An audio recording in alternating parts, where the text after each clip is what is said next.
The Invisible Man by H. G. Wells. Chapter 15. The Man Who Was Running. In the early evening time, Dr. Kemp was sitting in his study in the Belvedere on the hill overlooking Burdock. It was a pleasant little room with 3 windows, north, west and south, and bookshelves covered with books and scientific publications, and a broad writing table, and underneath the north window a microscope, glass slips, minute instruments, some cultures, and scattered bottles of reagents. Dr. Kemp's solar lamp was lit, albeit the sky was still bright with the sunset light, and his blinds were up, because there was no offence of peering outsiders to require them pulled down. Dr. Kemp was a tall and slender young man, with flaxen hair and a moustache almost white, and the work he was upon would earn him, he hoped, the fellowship of the Royal Society, so highly did he think of it. And his eye, presently wandering from his work, caught the sunset blazing at the back of the hill that is over against his own. For a minute perhaps he sat, pen in mouth, admiring the rich golden colour above the crest, and then his attention was attracted by the little figure of a man, inky black, running over the hill brow towards him. He was a shortish little man, and he wore a high hat, and he was running so fast that his legs verily twinkled. "Another of those fools," said Dr. Kemp, "like that ass who ran into me this morning around a corner with 'Visible Man a-coming, sir.' I can't imagine what possesses people. One might think we were in the 13th century." He got up, went to the window, and stared at the dusky hillside and the dark little figure tearing down it. "He seems in a confounded hurry," said Dr. Kemp. "But he doesn't seem to be getting on. If his pockets were full of lead, he couldn't run heavier." "Spurted, sir," said Dr. Kemp. In another moment the higher of the villas that had clambered up the hill from Burdock had occluded the running figure. He was visible again for a moment, and again, and then again, 3 times between the 3 detached houses that came next, and then the terrace hid him. "Asses," said Dr. Kemp, swinging around on his heel and walking back to his writing table.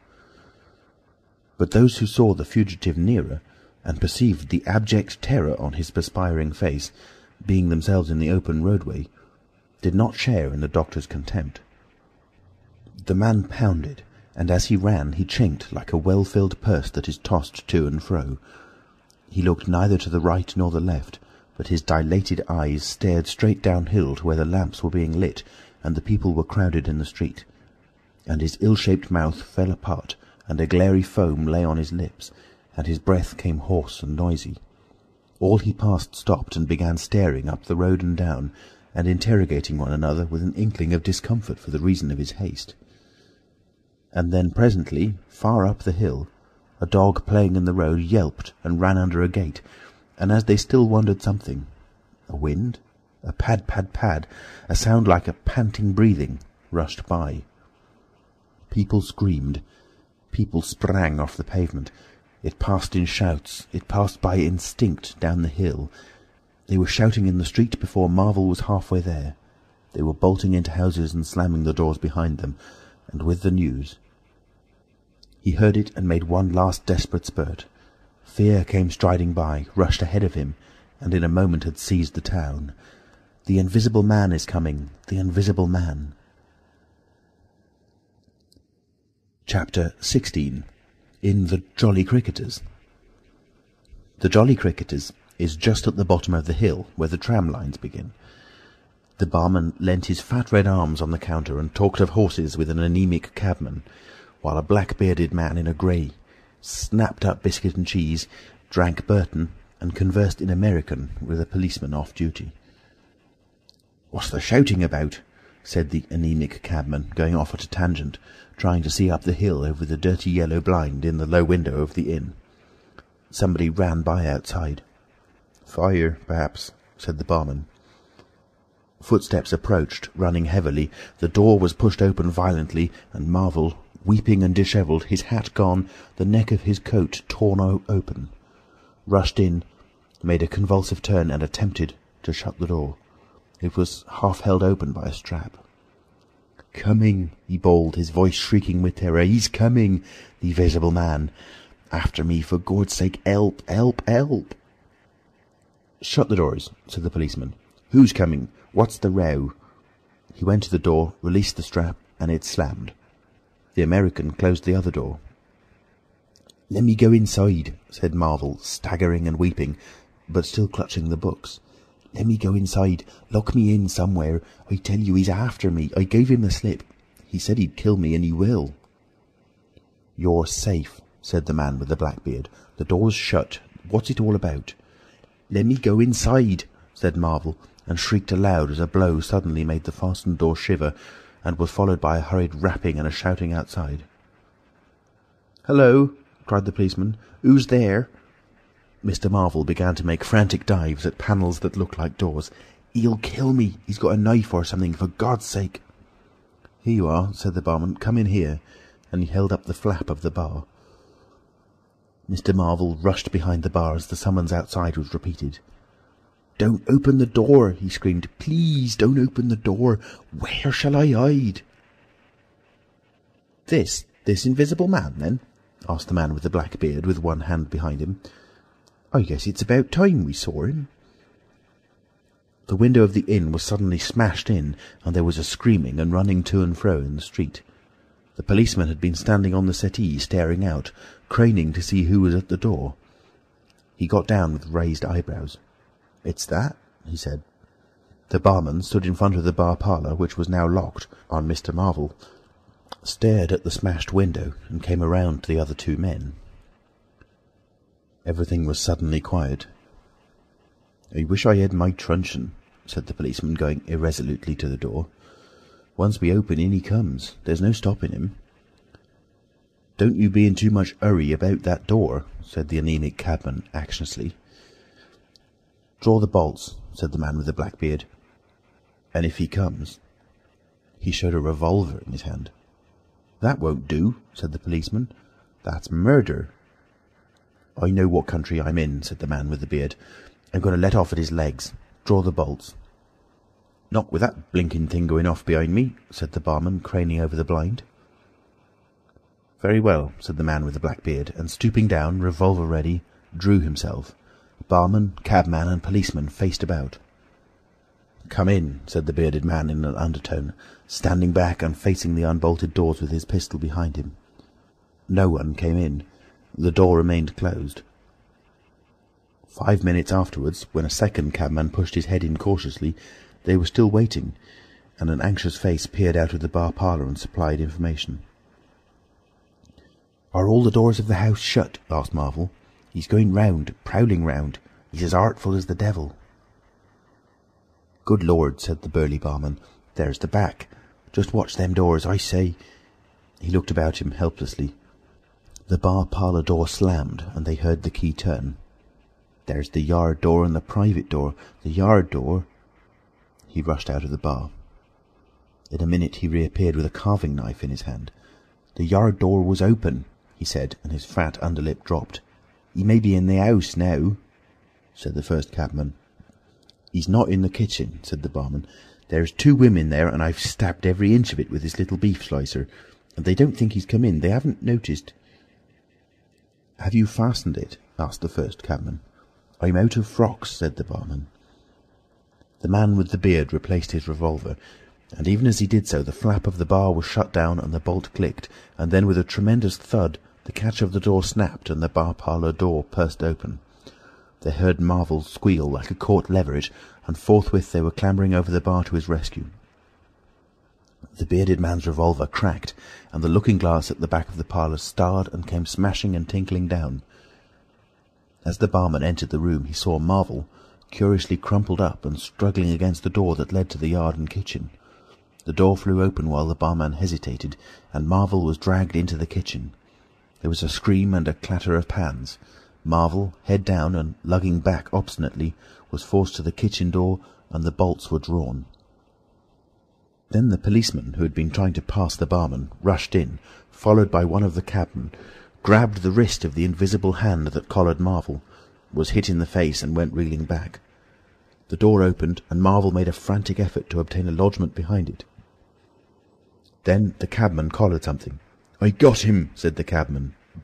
The barman's red hands came clawing at the unseen. "Here he is," said the barman. Mr. Marvel, released, suddenly dropped to the ground and made an attempt to crawl behind the legs of the fighting men. The struggle blundered around the edge of the door. The voice of the Invisible Man was heard for the first time, yelling out sharply as the policeman trod on his foot. Then he cried out passionately, and his fists flew round like flails. The cabman suddenly whooped and doubled up, kicked under the diaphragm. The door into the bar parlour from the kitchen slammed, and covered Mr. Marvel's retreat. The men in the kitchen found themselves clutching at and struggling with empty air. "Where's he gone?" cried the man with the beard. "Out?" "This way," said the policeman, stepping into the yard and stopping. A piece of tile whizzed by his head and smashed among the crockery on the kitchen table. "I'll show him," shouted the man with the black beard, and suddenly a steel barrel shone over the policeman's shoulder, and 5 bullets had followed one another into the twilight whence the missile had come. As he fired, the man with the beard moved his hand in a horizontal curve so that his shots radiated out into the narrow yard like spokes from a wheel. A silence followed. 5 cartridges, said the man with the black beard. That's the best of all. 4 aces and a joker. Get a lantern, someone, and come and feel about for his body. Chapter 17. Dr. Kemp's Visitor. Dr. Kemp had continued writing in his study until the shots aroused him. Crack, crack, crack, they came, one after another. "Hello," said Dr. Kemp, putting his pen into his mouth again and listening.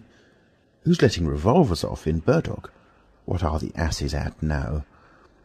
He went to the south window, threw it up, and leaning out stared down on the network of windows, beaded gas lamps and shops, with its black interstices of roof and yard that made up the town at night. "Looks like a crowd down the hill," he said, "by the cricketers," and remained watching. Thence his eyes wandered over the town to far away where the ship's lights shone and the pier glowed, a little illuminated faceted pavilion like a gem of yellow light. The moon in his first quarter hung over the westward hill, and the stars were clear and almost tropically bright. After 5 minutes, during which his mind had travelled into a remote speculation of social conditions of the future, and lost itself at last over the time dimension, Dr. Kemp roused himself with a sigh, pulled down the window again, and returned to his writing desk. It must have been about an hour after this that the front door-bell rang. He had been writing slackly and with intervals of abstraction since the shots. He sat listening. He heard the servant answer the door and waited for her feet on the staircase, but she did not come. "Wonder what that was," said Dr. Kemp. He tried to resume his work, failed, got up, went downstairs from his study to the landing, rang, and called over the balustrade to the housemaid as she appeared in the hall below. "Was that a letter?" he asked. "Only a runaway ring, sir," she answered. "I'm restless tonight," he said to himself. He went back to his study, and this time attacked his work resolutely.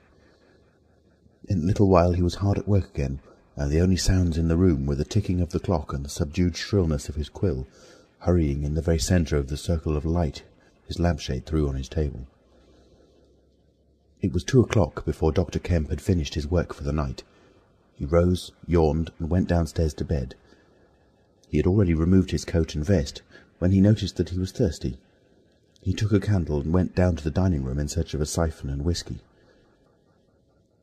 Dr. Kemp's scientific pursuits have made him a very observant man, and as he recrossed the hall he noticed a dark spot on the linoleum near the mat at the foot of the stairs.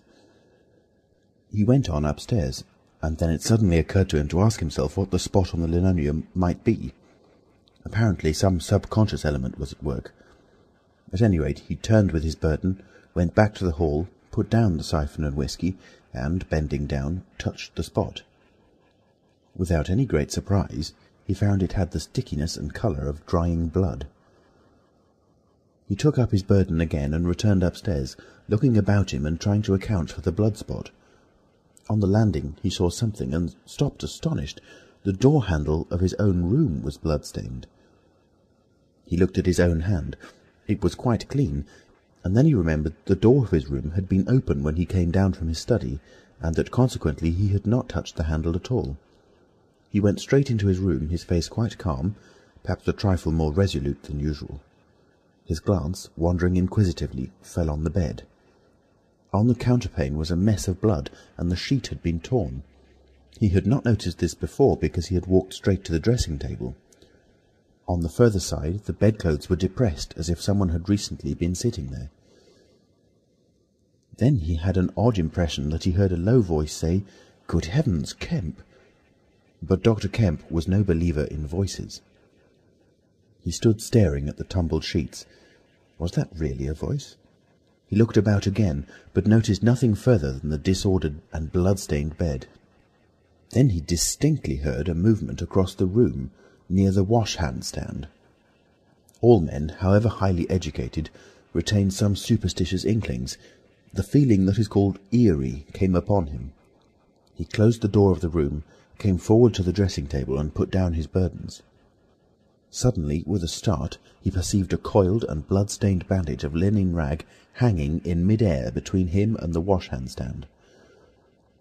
He stared at this in amazement. It was an empty bandage, a bandage properly tied, but quite empty. He would have advanced to grasp it, but a touch arrested him, and a voice speaking quite close to him. "Kemp," said the voice. "Eh?" said Kemp, with his mouth open. "Keep your nerve," said the voice. "I'm an invisible man." Kemp made no answer for a space, simply stared at the bandage. "Invisible man," he said. "I am an invisible man," repeated the voice. The story he had been active to ridicule only that morning rushed through Kemp's brain. He does not appear to have been either very much frightened or very greatly surprised at the moment. Realization came later. "I thought it was all a lie," he said. The thought uppermost in his mind was the reiterated arguments of the morning. "Have you a bandage on?" he asked. "Yes," said the Invisible Man. "Oh," said Kemp, and then roused himself. "I say," he said, "but this is nonsense. It's some trick." He stepped forward suddenly, and his hand, extended towards the bandage, met invisible fingers. He recoiled at the touch, and his colour changed. "Keep steady, Kemp, for God's sake. I want help badly. Stop." The hand gripped his arm. He struck at it. "Kemp!" cried the voice. "Kemp, keep steady!" And the grip tightened. A frantic desire to free himself took possession of Kemp. The hand of the bandaged arm gripped his shoulder, and he was suddenly tripped and flung backwards upon the bed. He opened his mouth to shout, and the corner of the sheet was thrust between his teeth. The Invisible Man had him down grimly, but his arms were free, and he struck and tried to kick savagely. "Listen to reason, will you?" said the Invisible Man, sticking to him in spite of a pounding in the ribs. "By heaven, you'll madden me in a minute." "Lie still, you fool!" bawled the Invisible Man in Kemp's ear. Kemp struggled for another moment, and then lay still. "If you shout, I'll smash your face," said the Invisible Man, relieving his mouth. "I'm an invisible man. It's no foolish and no magic. I really am an invisible man, and I want your help. I don't want to hurt you, but if you behave like a frantic rustic, I must. Don't you remember me, Kemp? Griffin, of University College?" "Let me get up," said Kemp. "I'll stop where I am, and let me sit quiet for a minute." He sat up and felt his neck. "I am Griffin, of University College, and I have made myself invisible. I am just an ordinary man, a man you have known, made invisible." "Griffin?" said Kemp. "Griffin," answered the voice. "A younger student than you were, almost an albino, 6 feet high and broad, with a pink and white face and red eyes, who won the medal for chemistry." "I am confused," said Kemp. "My brain is rioting. What has this to do with Griffin?" "I am Griffin." Kemp thought. "It's horrible," he said. "But what devilry must happen to make a man invisible?" "It's no devilry. It's a process, sane and intelligible enough." "It's horrible," said Kemp. "How on earth—" "It's horrible enough, but I am wounded and in pain and tired. Great God, Kemp, you're a man. Take it steady. Give me some food and drink, and let me sit down here." Kemp stared at the bandage as it moved across the room, then saw a basket chair dragged across the floor and come to rest near the bed. It creaked, and the seat was depressed by the quarter of an inch or so. He rubbed his eyes and felt his neck again. "This beats ghosts," he said, and laughed stupidly. That's better. Thank heaven you're getting sensible. Or silly, said Kemp, and knuckled his eyes. Give me some whiskey. I'm near dead. You didn't feel so. Where are you? If I get up, shall I run into you? There. All right. Whiskey. Here. Where shall I give it to you? The chair creaked, and Kemp felt the glass drawn away from him. He let go by an effort. His instinct was all against it. It came to rest, poised 20 inches above the front edge of the seat of the chair. He stared at it in infinite perplexity. This must be hypnotism. You have suggested you are invisible. Nonsense, said the voice. It's frantic. Listen to me. I demonstrated conclusively this morning, began Kemp, that invisibility... Never mind what you've demonstrated. I'm starving, said the voice, and the night is chilly to a man without clothes. Food? Said Kemp. The tumbler of whiskey tilted itself. Yes, said the Invisible Man, wrapping it down. Have you a dressing gown? Kemp made some exclamation in an undertone. He walked to a wardrobe and produced a robe of dingy scarlet. This do? He asked. It was taken from him. It hung limp for a moment in mid-air, fluttered weirdly, stood full and decorously buttoning itself, and sat down in his chair. Drawers, socks, slippers would be a comfort, said the unseen curtly, and food. Anything. But this is the insanest thing I was ever in my life. He turned out his drawers for the articles, and then went downstairs to ransack his larder. He came back with some cold cutlets and bread, pulled up a light table and placed them before his guest. Never mind knives, said his visitor, and a cutlet hung in mid-air with a sound of gnawing. Invisible, said Kemp, and sat down on a bedroom chair. I always like to get something about me before I eat, said the Invisible Man, with a full mouth, eating greedily. Queer fancy. I suppose that wrist is all right, said Kemp. Trust me, said the Invisible Man. Of all the strange and wonderful... Exactly. But it's odd I should blunder into your house to get my bandaging. My first stroke of luck. Anyhow, I meant to sleep in this house tonight. You must stand that. It's a filthy nuisance, my blood showing, isn't it? Quite a clot over there. Gets visible as it coagulates, you see. It's the only living tissue I've changed, and only for as long as I'm alive. I've been in the house 3 hours. But how's it done? Began Kemp in a tone of exasperation. Confound it, the whole business. It's unreasonable from beginning to end. Quite reasonable, said the Invisible Man. Perfectly reasonable. He reached over and secured the whiskey bottle. Kemp stared at the devouring dressing-gown. A ray of candlelight penetrating a torn patch in the right shoulder made a triangle of light under the left ribs. Where are the shots? He asked. How did the shooting begin? There was a real fool of a man, a sort of confederate of mine, curse him, who tried to steal my money, has done so. Is he invisible too? No. Well, can't I have some more to eat before I tell you all that? I'm hungry, in pain, and you want me to tell stories. Kemp got up. You didn't do any shooting? He asked. Not me, said his visitor. Some fool I'd never seen fired at random. A lot of them got scared. They all got scared at me. Curse them. I say, I want more to eat than this, Kemp. I'll see what there is to eat downstairs, said Kemp. Not much, I'm afraid. After he had done eating, and he had made a heavy meal, the Invisible Man demanded a cigar. He bit the end savagely before Kemp could find a knife, and cursed when the outer leaf loosened. It was strange to see him smoking. His mouth and throat, pharynx and nares, became visible as a sort of whirling smoke cast. This blessed gift of smoking, he said, and puffed vigorously. I am lucky to have fallen upon you, Kemp. You must help me. Fancy tumbling on you just now. I'm in a devilish scrape. I've been mad, I think, the things I've been through. But we will do things yet. Let me tell you... He helped himself to more whiskey and soda. Kemp got up, looked about him, and fetched a glass from his spare room. It's wild, but I suppose I may drink. You haven't changed much, Kemp, these dozen years. You fair men don't. Cool and methodical, after the first collapse. I must tell you, we will work together. But how was it all done, said Kemp, and how did you get like this? For God's sake, let me smoke in peace for a little while, and then I will begin to tell you. But the story was not told that night. The Invisible Man's wrist was growing painful. He was feverish, exhausted, and his mind came round to brood upon his chase down the hill and the struggle about the inn. He spoke in fragments of marvel. He smoked faster. His voice grew angry. Kemp tried to gather what he could. He was afraid of me. I could see that he was afraid of me. said the Invisible Man many times over. "He meant to give me the slip. He was always casting about. What a fool I was. The cur! I should have killed him." "Where did you get the money?" asked Kemp abruptly. The Invisible Man was silent for a space. "I can't tell you tonight," he said. He groaned suddenly and leant forward, supporting his invisible head on invisible hands.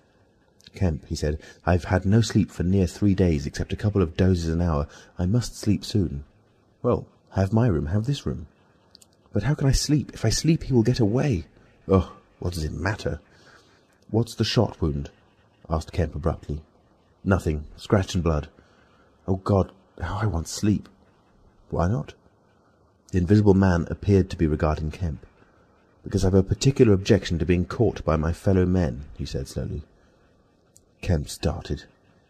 "Fool that I am," said the Invisible Man, striking the table smartly. "I've put the idea into your head." End of chapter 17.